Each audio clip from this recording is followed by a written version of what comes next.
Well, it's 3:22, so we might as well get started. Hi, everyone. I'm Adam Peterson. I am part of the Chicago Food Policy Action Council team, providing support for our presenters here on the 2024 Fall Mixer, Scaling for Success, Supplier Development Tools for Farms and Food Businesses, hosted by SIFPAC's own Good Food Purchasing Initiative team. Thanks for hopping on to Know Your Business. We have from Compass Pro Bono, Melissa Lapica, who will be sharing some insights into what her team does and what she's able to provide. And so I will pass it over to her. Great. Thank you so much, Adam. And thank you guys for joining us today. We're a pretty intimate group. So if you have a question at any point in time, feel free to unmute yourself and speak up, or if you'd prefer to drop it in the chat, that works too, but no need to wait till the end. We can address them as we go. We are planning to use menti.com to get some interaction and feedback from you guys as we go. You'll see the code there on the top of the page. That will be persistent across all the slides, so don't worry if you don't get in there right now, but we will be using it to do some polls and whatnot. Okay, so I am going to start. I'm Melissa Lapica. I'm the managing director for Compass Pro Bono in Chicago, and I can tell you a bit more about who we are and what we do. So Compass Pro Bono, we are a nonprofit organization. You can see there on the map, we operate in a few different geographies, Chicago being one of them. We also operate in DC, Philadelphia, and the Twin Cities. And our mission is all around building lasting ties between local nonprofits and local business professionals to empower thriving, equitable, and resilient communities. And we do that through our programming, which is really centered around pro bono business consulting. So we offer pro bono business consulting to local nonprofits. And we also do some board matching and training. And we are mission agnostic as an organization. We have served a lot of organizations that work in the food sector and food security, but we are not limited to that. So as long as you are a 501c3 that's serving the local community, you are eligible for our services. And we as an organization have been around for over 20 years. In these four cities. In Chicago, we have been here since 2016.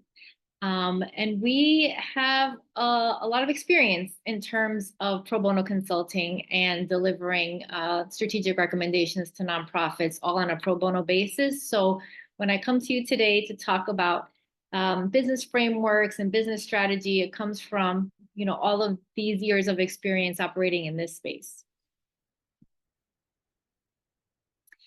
And I did want to put in a plug about our programming in general. So if you are interested in learning more about what we do, I encourage you to reach out to me. I'm happy to drop my email in the chat. But we operate, like I said, in the pro bono consulting space, and then we also do board matching. So for pro bono consulting, we have two different flavors of offerings.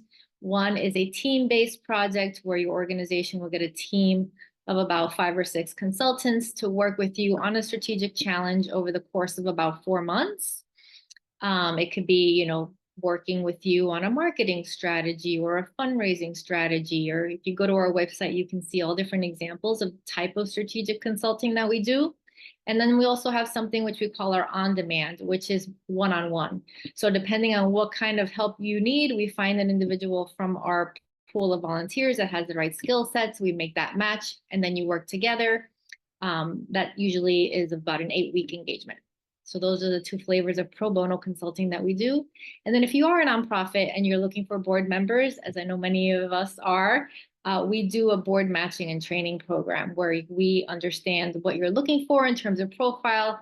We go out to our candidates and see who is a match in terms of profile and also is interested in your mission. And then we will make that introduction and provide some training as well.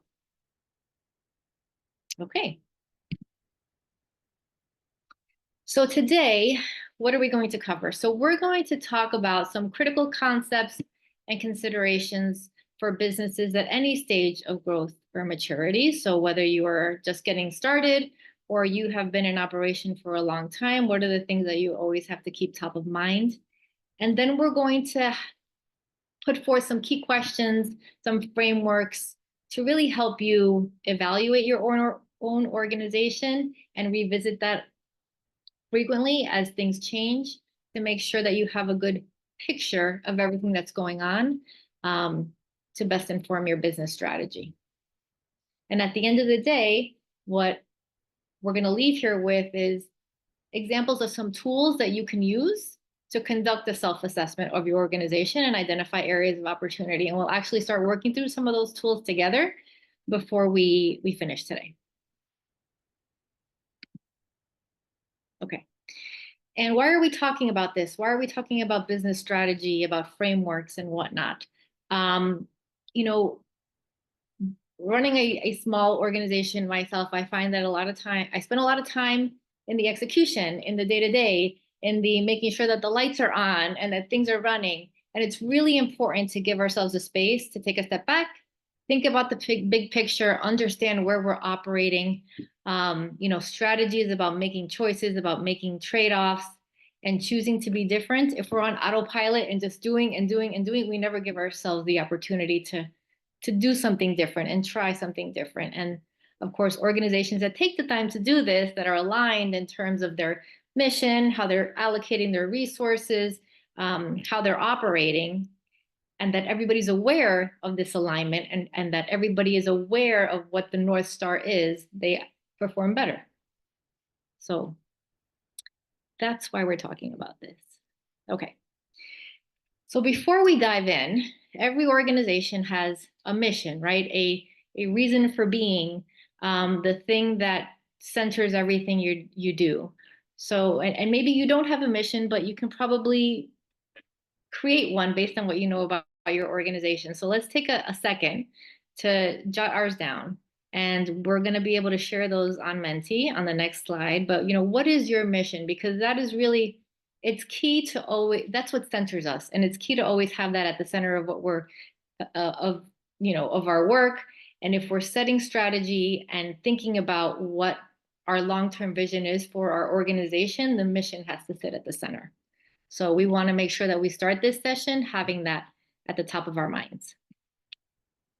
So what is your organization's mission statement?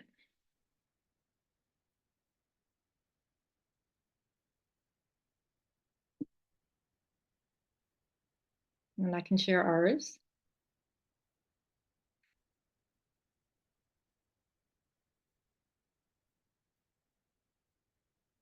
And I'll wait another minute. If you don't want to share it, you don't have to share it. But just something to help ground us as we go forward.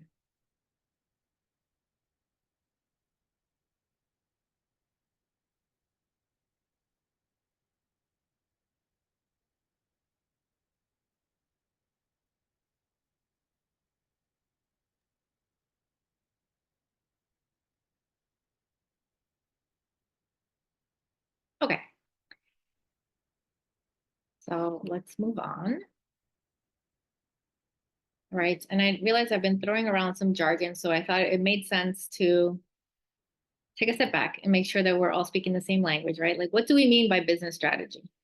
As I said earlier, a lot of us spend our time in the tactics, and that's where we spend most of our time. That's where we live. We live in the doing, right? The actions that we need to take just to keep things going. But underpinning our tactics should be our strategy, right? Should be what are our organization's long-term goals? How do we plan to achieve them? It's really what sets the guideposts, what serves as that North Star, right? The tactics should most definitely be informed by the strategy. And at the end of the day, the tactics are what lead to the outcomes, which is what brings these goals to life and makes them come true, right? But it's all, based on this higher level strategy and purpose and why we're here and what we're doing, to make our goals a reality. So this is what we're going to talk about, the base of the pyramid. Okay. And when we're thinking about developing a business strategy, there's so many different factors that go into this that we need to consider. And this is far from an exhaustive list, but if you think about your business, right, there's your mission and your vision. So what is your purpose? What is your goal in the long term, that your reason for being? We have organization and culture. We have what's your funding model? What's your value proposition to the folks that you serve? And then there's this whole big thing outside that you have no control over, which is the landscape that you operate in. And we'll step through these. And like I said, these are not exhaustive, but these are some of the things that we need to keep top of mind. And it's important to continue to revisit this stuff. Many of us, when we first get started with an organization or an idea, we sit down and we do all this thinking and we write it down and we have a really great understanding of all these different pieces. But then we often put it to the side and then we go and we're running 100 miles an hour and we never really look at this again. But all of these things are constantly changing, which means that we have to keep revisiting them and keep them top of mind. So your mission and vision. We've already talked a little bit about mission. It's what keeps us centered. It's what focuses our purpose and the reason that we exist, right, as an organization.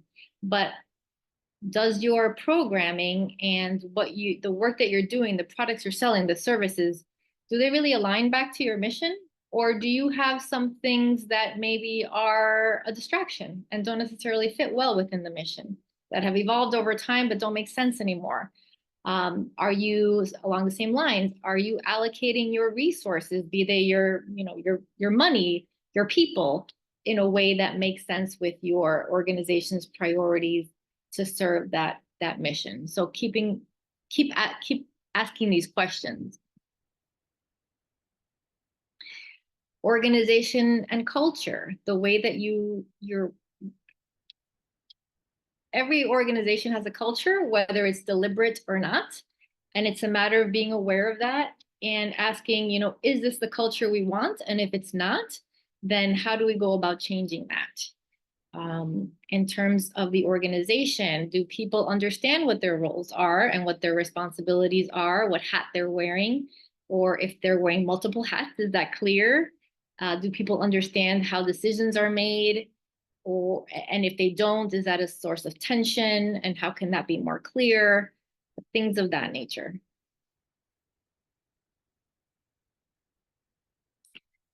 What's your funding model? How do you make your money? What are your sources of revenue?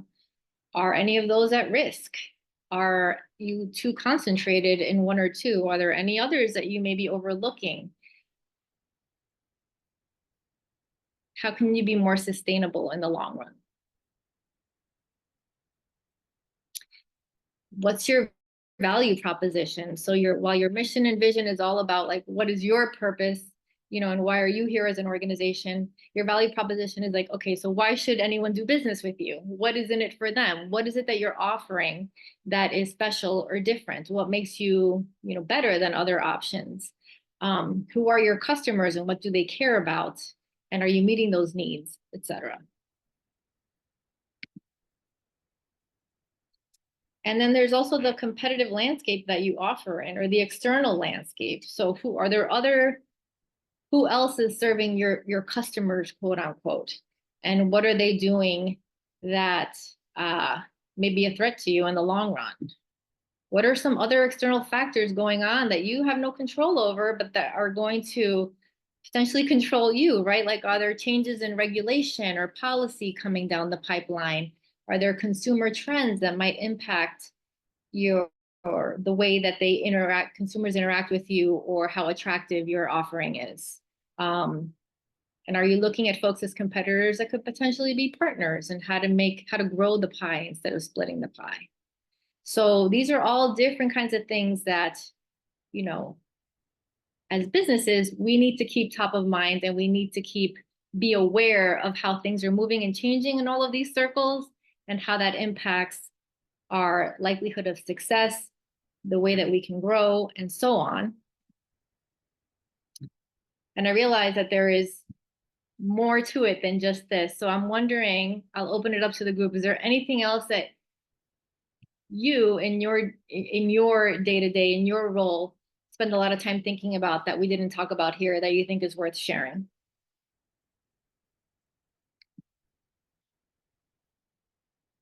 And I'm happy to get the ball rolling and share something from my perspective. So as I mentioned, we're a nonprofit that is really volunteer powered. So I'm very focused on just trends in volunteerism and how that's changing post COVID. So that's something that is very top of mind for us.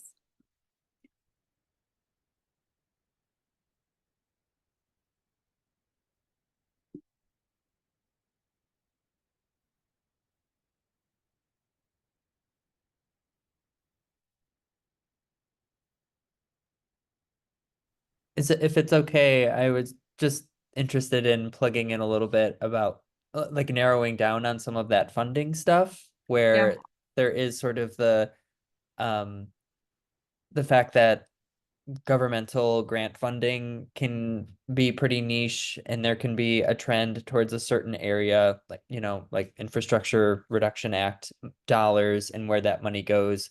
And then also interesting to see the way that philanthropy and those trends sort of ebb and flow between, like a broad category like food, but then within food, where is sort of I don't know, I don't want to call it the sexy work, but who they really feel like is are the projects that like are going to get that money. And so just really narrowing down how specific that stuff can be when you're tied to sort of the ebb and flow of sort of philanthropic trends as well. Yeah. Yeah, absolutely. And here's someone put in the Menti, we spend a lot of our efforts into product education with microgreens. So yeah, so maybe right, a part of that value proposition is like explaining the value proposition to your customers and creating that demand, right? That may not be obvious to people. So that's a good one. Okay. And Adam, I invite you to speak up at any time to provide color since you know our audience best. Welcome to chime in as well. Okay. Okay, so we just talked through a lot of different things, and there's a lot of moving parts that we have to keep straight if we want to really be comprehensive about keeping the big picture in mind, understanding what's happening around us, adjusting our approach, adjusting our strategy. And that's where business frameworks come in, right? Because it is very difficult to keep all these things straight in your head without some kind of structure, without some kind of, tool to help standardize it and put it in one place. So that's what business frameworks do, and we'll walk through a couple of examples, but it's really about structuring this thinking into some easy tool that you can go through it, put down your thoughts, revisit it in a couple of months, make updates, and have something that provides a clear approach to analyzing and understanding different aspects of your business, that provides some standardization to how you make decisions and that it's consistent and that it's aligned with your values and goals of your organization. So that's where these frameworks can be helpful. And there are many. There are a million different frameworks out there. There is no right or wrong answer for which one you should use. It's really all around the business problem or the key question that you want to address. But what I'm going to do next is walk through a couple of different frameworks that are pretty comprehensive and high level, and I think a really good starting point to help focus the thinking and create some kind of standardization in terms of where you are as an organization, so that therefore you can determine where you want to go and what you need to do to get there, which is the strategy part, right? And there is a bit.ly link here. You don't have to go to it right now, but there are a couple of worksheets that you can take with you that are for these couple of frameworks that I'm going to walk through, so that you can fill them out. You can start doing it now as we talk. You can copy it and save it for later and revisit it at a different time. But this is something that we're going to give you as a tool that you can use with for yourself or with others in your organization, to complete. So I am going to, I don't think that I can copy and paste from here. We'll drop it in the chat. Okay. Any questions before we start, or any questions on anything we've talked about so far. Okay. So the first one we're going to walk through is called a SWOT analysis. And I'm sure that most of you have probably done a SWOT analysis at one point or another in your careers. This is a pretty fundamental, business framework that helps you identify what are your areas of improvement, where do you have some competitive advantages, how can you take all these things comprehensively to figure out where to go next with your organization and with your strategy. And the SWOT stands for strengths, weaknesses, opportunities, and threats. And it's really a neat framework to help you look at your organization through an internal lens, like what do you as an organization like control because it's things that are internal to your company, to your business. External lens, what are the things that are happening outside that you need to be aware of? And then, both then internal and external through a positive lens and through a negative lens. So strengths, internal positive stuff, right? What are you doing well? Where do you stand out among your competitors? What's so great about what you have to offer? What are the assets that you have and only you have, etc. Weaknesses. What are the things that you maybe don't do so well that you can improve on, right? What are the things that customers complain about? Opportunities. What are the things happening in the marketplace that you can take advantage of? Like to Adam's point, those philanthropy trends, are they coming in your favor? Are there something that you can jump on? And then there's threats. So what are the things that are happening outside that could be negative to your organization? Or there's some, consumer trends or philanthropic trends or other things that are happening that you need to be aware of. So those are the 4 buckets. And we are now going to step through them one by one and give you some space to think about this for your own organization, to think about what are your strengths? What do you do well? What do you hear from customers? What are the things that you own? Like, what are the assets that you have that give you potentially an advantage? So we're going to think on this for a minute, and then I will invite you to share some thoughts on the next slide. You can also feel free to just speak up. Also feel free to speak up with any questions if anything is unclear.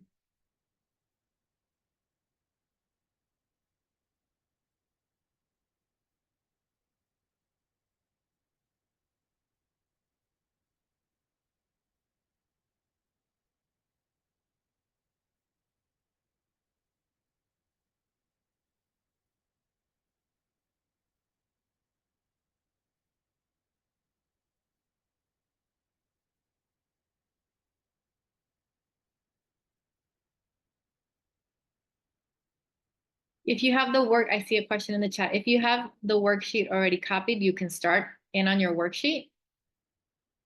And I would invite you to share in Menti some of the things that you may have put on your worksheet that you think others could benefit from seeing. So what are some of the things that you would consider your organization's strengths? And I'm going to share some stuff for my organization.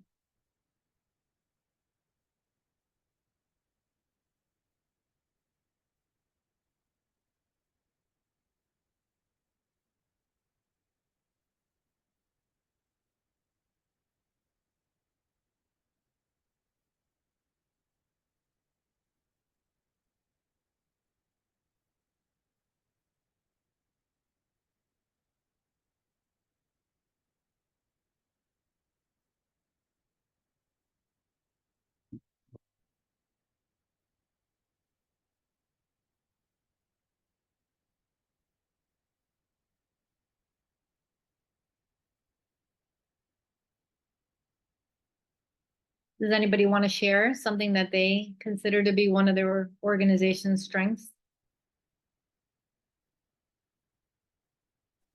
I can share. I think for us, we are not a business yet. We're mostly a nonprofit. Looking into what it looks like to incorporate a business part to it. But I think some of our strengths is we do like really just a lot of value driven work. So everything that we do has a lot of deep connections to the community. We have great relationships with the local community, a lot of buy-in from the local community. And I think that that's what makes us kind of exist and be possible.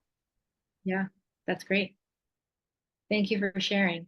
And I just wanted to make a comment on, your comment around like you're not a business. At the end of the day, even if you're a for-profit or non-for-profit, it's a business, right? Because you need to, even if you don't turn a profit, you need funding to, pay your people, to provide your services.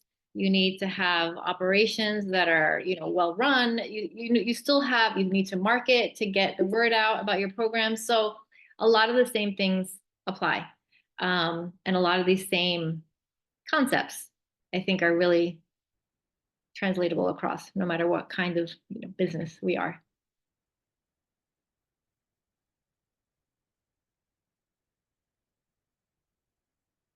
Okay. So next, we're going to move on to weaknesses. What are some of the things that maybe we aren't getting quite right? Where can we improve? Where are we lacking in resources? Where are we not lacking in knowledge? And we'll spend a minute here.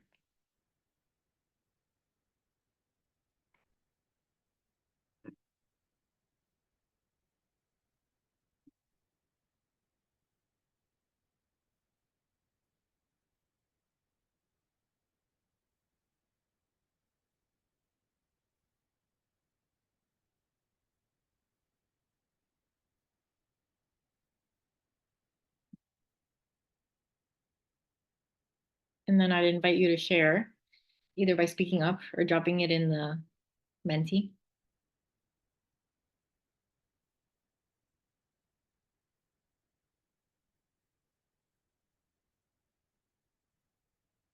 Maybe I'll just share probably a pretty common nonprofit weakness, which is, maintaining staff and continuity with the challenges of operating nonprofits where funding comes and goes, and sometimes benefits are much less than what private market for-profit businesses are able to offer talent. And so just like maintaining that continuity can be challenging.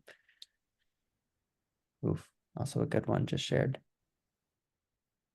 Yeah. Yeah. We are all resource constrained. So finding the time to do, not just like we're talking about finding the time to do the big picture thinking, but sometimes finding the time to do the stuff that you actually need to do to be, to be a business, to be. And then I shared the one about direct. We are capacity builders. We are not direct services. We provide consulting services. So like storytelling and making the case for why funders should fund us is a challenge because we don't have the pictures of the kids and the heartstrings, and it's just a different kind of model. Yeah. Anyone else want to share?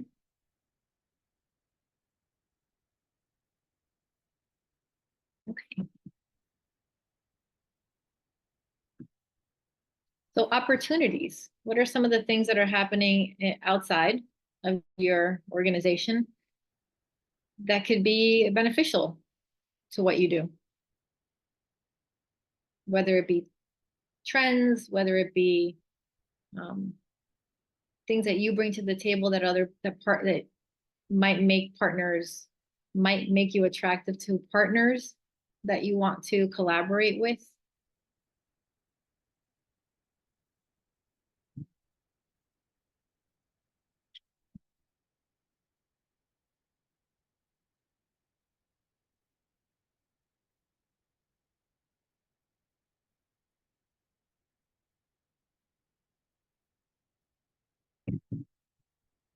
And then I invite you to share either by speaking up or dropping it in here.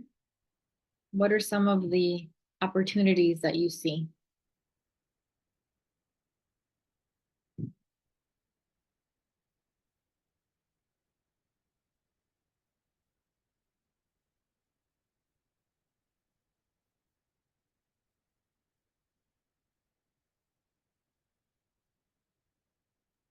I can share a bit, I think. So for context, we are a nonprofit farm on year 3 of production.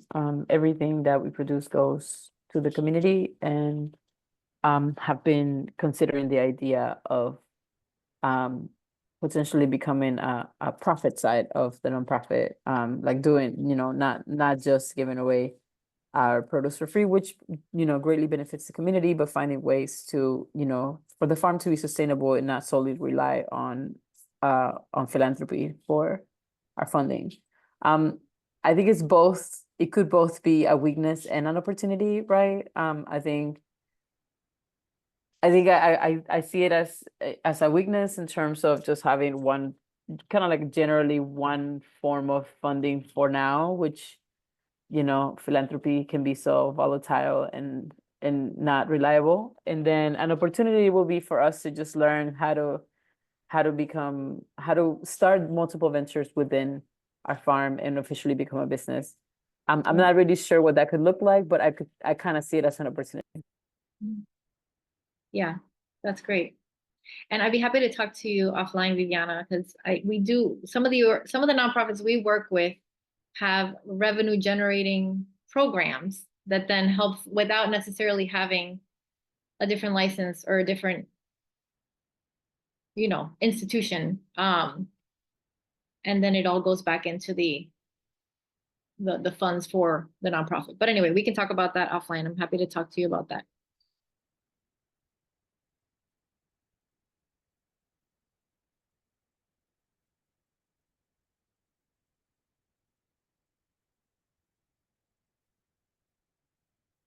Yeah, and here's another one about just taking advantage of the programs and like more awareness around food sourcing and where it comes from and value placed on that and jumping on that trend.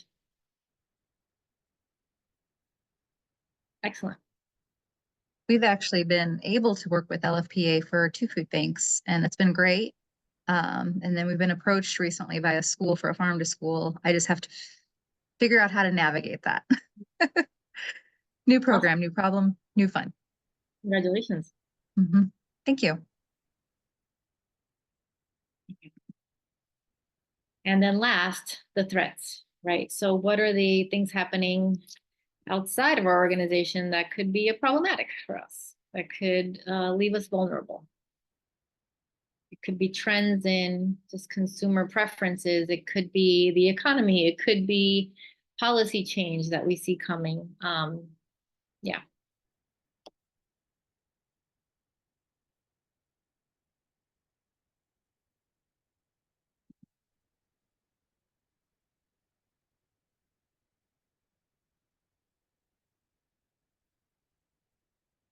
And I invite you again to share what are some of the threats that you see for your organization in the current environment.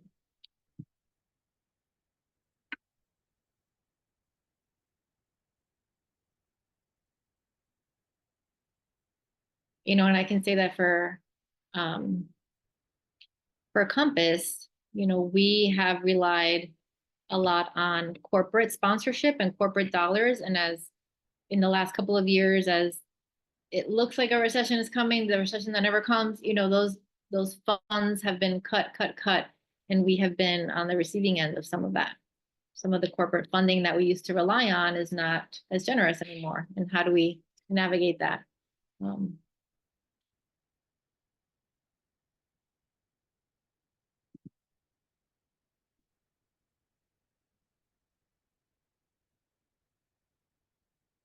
Anybody else have anything to share?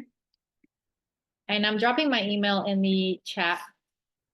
I'm happy to have follow-up conversations with anyone that wants to learn more about our services. One of our biggest challenges is with microgreens, they're considered an extra by a lot of people. It's like kind of a way to add nutrition, but a lot of people just see it as something that's pretty and not necessary. They kind of aren't aware of the nutritional value of them. So that's a lot of our product education is, okay, well, it's up to 40 times more nutrient dense. There's so much more sulforaphane. You kind of go through, like we had a sampling event Saturday. So it's like 1,500 people you're just in front of and repeating, trying to make sure somebody gets some value from it. because as people get financially challenged with the inflation and the price of groceries, that $5 for a package of microgreens doesn't look so great next to the $3 imported salad lettuce thing that Right. could fill a plate, but probably not as nutritiously. Yeah. So that's kind of our biggest challenge whenever like people start feeling the Yeah. pressure from financials. So that's been great with the food banks is we spend a lot of time, like we put QR codes on our packages, how to use this. There's a recipe for boxed mac and cheese with broccoli, microgreens, and a can of chicken. Right. You know, just things that we can kind of teach people Yeah. that, you know, this can be a part of a really great meal, and add a ton of nutrition, but really working with the food banks has helped us with that. Awesome. That's great. Yeah. And I guess the thread is like people trading down because they don't understand the benefits and they're just looking at the price tag. Yeah. Yeah. Okay. Excellent. So that's an example of, very quick and dirty, a SWOT analysis. And we encourage you to take that worksheet back with you and really think about it and spend some time filling it in. And then I also encourage you to not just put it to the side and never look at it again. This is something that because all these things in these boxes are always changing, we should definitely revisit it every couple of months and make sure that we're not missing anything. And then something to consider is, how these things interact with each other, right? So what strengths do you have that are going to really let you take advantage of those opportunities that you see in the marketplace? And similarly, what strengths do you have that are going to help you mitigate those threats? Are there things that you can do to really minimize those weaknesses? Using the opportunities that you see, can it help you kind of raise those weaknesses up to not be weaknesses, and vice versa? So these are just things that are important to keep top of mind. And then filling in the SWOT, this is not your business strategy, but this kind of puts everything out on one piece of paper where you're like, oh, hey, yeah, we are really good at that. And that's going to help us mitigate this threat that we see coming. Like, to your point about your strengths is that it's something that is very nutritious, right? And the threat is that people don't get that. But people also want things that are easy. So if you put a recipe on the back and tell them what to do with this, that's going to help you mitigate some of that. So figuring out using this to inform the strategy. This isn't the strategy, but this is going to help you identify what are some of the things that you should be and could be doing. Okay, and I know that we have 5 minutes left, so I'm gonna just introduce, get that, another framework that I was going to walk you through that is included in that worksheet. So this is a little bit deeper, right? This is called the 5 C's analysis, and it's really helpful in terms of finding what are your key drivers and what are some insights about their impact and how they relate to each other. The 5 C's analysis, it's a marketing framework, and it's used to analyze the environment in which you operate. So it's kind of similar to the initial schematic that I showed you with the circle in the middle and the things around it, but this helps you disciplines your thinking so that you are clear that you're looking at, okay, what does our company do? What are our products? What are our competitive advantages? What are our goals as an organization? What do we have going for us as a company? The good, the bad, and the ugly, right? So it's not like the SWOT where you're looking at the positives and negatives. You're looking at everything to do with your company. Then who are the collaborators, right, that we might have? Who are our partners and investors? Who are our suppliers? Who are our service providers? And what do these people bring to the table? Who are our customers? What's our target audience? What motivates them? How do we reach them? Who are the competitors? What are they doing well? And what are they doing less well, where we can potentially come in? And what's the climate that we operate in, right? So these 5 buckets are a pretty comprehensive picture of the things that you need to be keeping an eye on. And then in each of these, you can ask yourself some questions. So for my company, what do we offer? What's our competitive advantage? What do we do really well? what do we do not so well at? You know, what are the things that we need to be aware of? And then similarly for competitors, some key questions, and then having this be another framework that you use to lay everything out, and have that clear picture. Maybe this helps you understand that somebody you thought was a competitor could be a collaborator because something that's happening in the marketplace, or and so on. So I know that we're running out of time, so we won't have time to step through this one, but I encourage you to fill it out on your own. And then Adam, are they going to be receiving copies of the decks if I send you this as a PDF? Yes, we can definitely share those out after. And then so folks are also aware, we are recording all the sessions and they will be provided as well. Okay. So in the interest of time, setting a strategy is only half the battle. Let's wrap this up. So, you know, these tools will help you really put down in black and white all the things that you should be aware of, need to consider to help inform what are the tactics that you want. Well, what are your goals as an organization? What are the tactics that are going to help you get there, and so on. But having a strategy set is only half the battle, right? There's a lot of things that need to happen within an organization to get to execution, and a lot of things that could hinder that, right? So things to keep in mind that are really important. So these are the things that could get in your way, right? The lack of clarity, the misalignment. To get us to be successful in terms of implementing a strategy, you need to make sure that there is a ton of clarity, that everybody understands what the end goal is, that everybody's aligned as to what the end goal is, and that, you know, and how we got there and why we're doing this. So, you know, setting the strategy is only half the battle. Bringing everybody else along and making sure that there's buy-in is critical. Okay. Melissa, since we have very little time, do you mind, Viviana has a question in the chat, Oh, and I sure. think it might be really helpful for everyone. As a nonprofit entity, would it be helpful to do a SWOT analysis before creating a business plan? Yes, I would say it would be really helpful to do a SWOT analysis no matter what your tax status is, because at the end of the day, all of these things impact you and your success. So I would encourage you, whether you're a 501c3 or not, to leverage these business tools to help inform your, a business plan or a strategy. Absolutely. Thank you. And we are unfortunately at time. I apologize that you had so much information to provide in such a short amount of time. Also appreciate all like the feedback and input and questions that folks had.